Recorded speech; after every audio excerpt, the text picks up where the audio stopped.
Welcome back mga kaaldab. Ito na naman po ang inyong lingkod, si Mr. Destiny. At magbibigay po tayo ng pinakamagandang update po ngayon sa social media.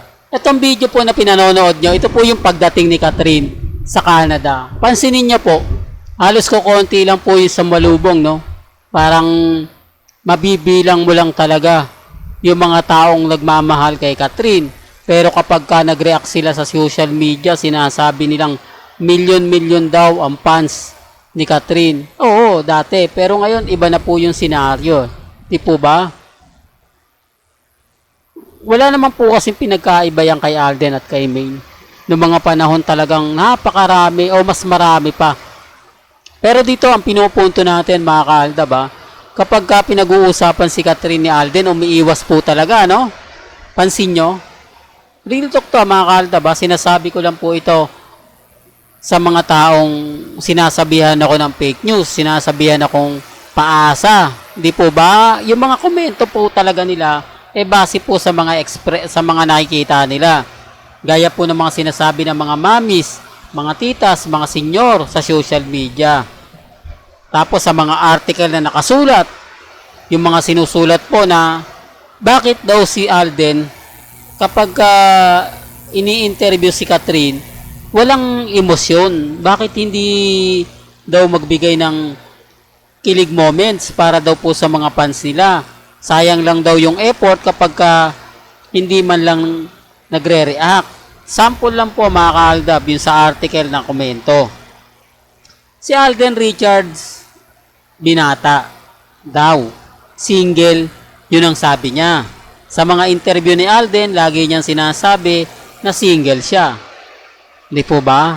Publicity lang yun na single siya. At si Catherine naman po, alam naman natin na may issue na hiwalay na nga po sila ni Daniel Padilla. Tapos marami pang nanliligaw sa kanya. Naandyan si nasa dulo ng dila natin yung dalawa mga kaaldab. Si Jericho Rosales, di po ba? At ang karelasyon ni Bea Alonso na naghiwalay na sila, si Dominic Roque. Pasensya na po kayo, hindi natin kabisado yung mga nanliligaw kay Catherine dahil hindi naman po talaga natin yan tinututukan.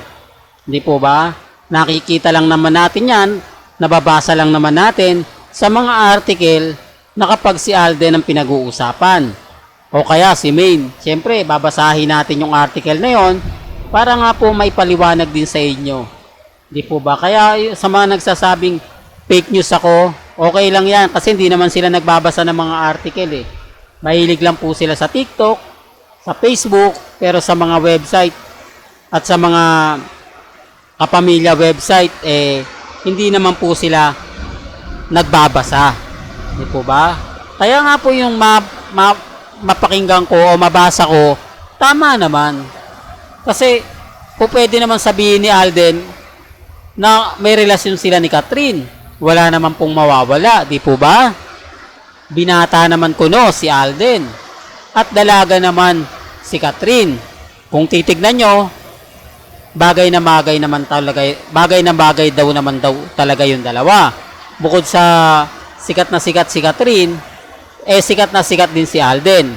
Mayaman si Catherine, mas mayaman si Alden Richards. Di po ba? Ilang project bang ginawa ni Catherine sa showbiz ngayon? Ibig kong sabihin, parehas din po silang maraming pelikula ngayon 2023. Di po ba? Hindi, para lang klaro. Kaya nga sabi ko sa inyo, o sabi ng mga ilang netizen, walang masama kung aamin sila Alden at si Catherine, normal lang yon at wala pong issue. Hindi daw katulad ngayon na maraming tanong, maraming question na bakit nga naman nila itatago sa social media? Bakit naman kailangan mong i-private yon kung alam naman talaga nila na sila wala namang magagawa ang mga netizen. Kahit daw ang Aldab Nation, wala rin daw pong magagawa. Di po ba? Kung yun ang sasabihin ni na Alden Richards at ni Catherine, pero hindi eh. Kaya nga po kumakalat ang, o mas pinaniniwalaan ako pag sinasabi kong walang relasyon sila Catherine at si Alden Richards dahil na rin po sa mga interview. Dahil na rin po sa mga kumbaga sinasabi sa social media. Hindi po ba? Kaya nga po si Mr. Destiny, galit sila kapag ako nagbibigay ng update. Tapos ipapakita ko pa po itong larawan o itong video na to. Although sabihin nyo, yung video na to na pinapanood ninyo, matagal na. Talagang matagal na. Pero dito natin, o dito po tayo kinikilig eh. Dito po tayo masaya. Sa tingin nyo, may interview bang ganyan na po pwedeng hawakan ni Catherine ang pagmumuka ni Alden Richard at pisil-pisilin? Magagawa po kayang lapitan, bugahan ng hininga ni Alden Richards si Catherine? Para lang klaro. Hindi po ba wala? Yan ang pinapaliwanag ko. Paulit-ulit ko pong sinasabi sa mga Katden, sa mga Alden fanatics, at sa mga Armain na kumbaga wala, ito na eh. Dumarating na yung point na talagang mapapaisip sila. Dumarating na yung point na kumbaga tama naman yung mga sinasabi ni Mr. Destiny. Tama naman yung mga pinapaliwanag ni Mr. Destiny. Kaya lang, bakit sila bitter? Bakit sila inis na inis? Po pwede naman silang kumbaga direktang kausapin na. Di po ba? Si Alden Richards. Di po ba cut din?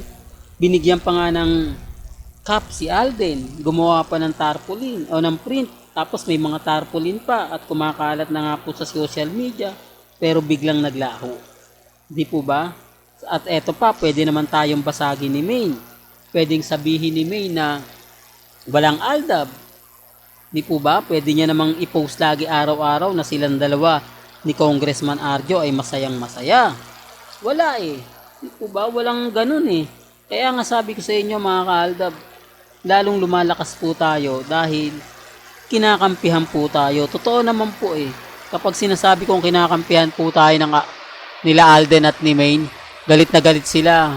Hayaan na lang daw namin o hayaan na lang daw ng Aldab na sumaya si Alden Richards sa piling po ni Catherine. Paanong sasaya?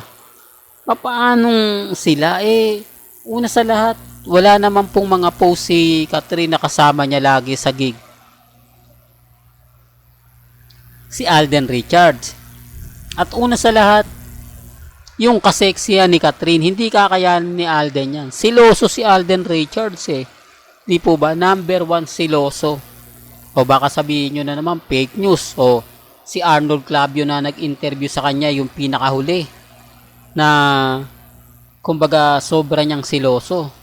Bukod yung kay Mengay na di ba nag-interview sila ni Mengay, ni Alden, at ni Arnold Clavio. Nasundan pa yon yung Tonight with Arnold Clavio, pero sa punto na yon si Richard Polkerson na lang.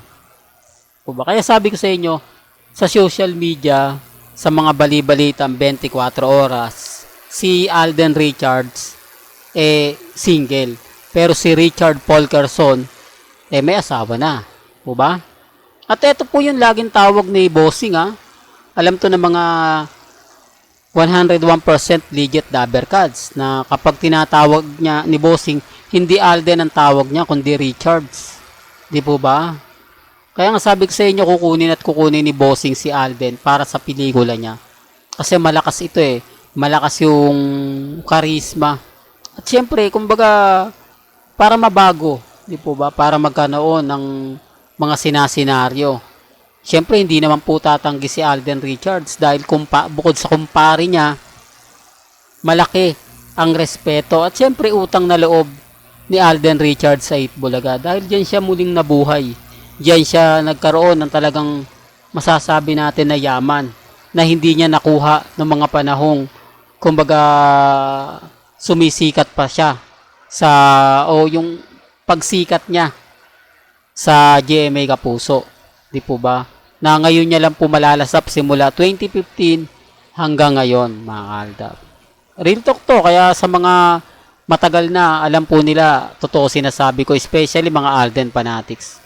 Well, hanggang dito na lang po ang ating latest updates. Kaya kung gusto nyo pa po ng pinaka-latest at sariwang update. Abay, tumutok lang po kayo dito po sa channel ni Mr. Destiny para updated po kayo sa mga latest at sa mga bagong video po na ilalabas po natin maya-maya lang.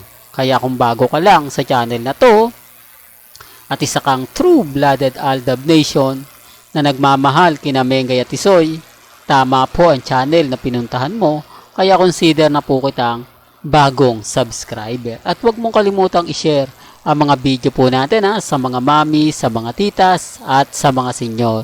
Hanggang sa muli, salamat po sa panonood at pakikinig.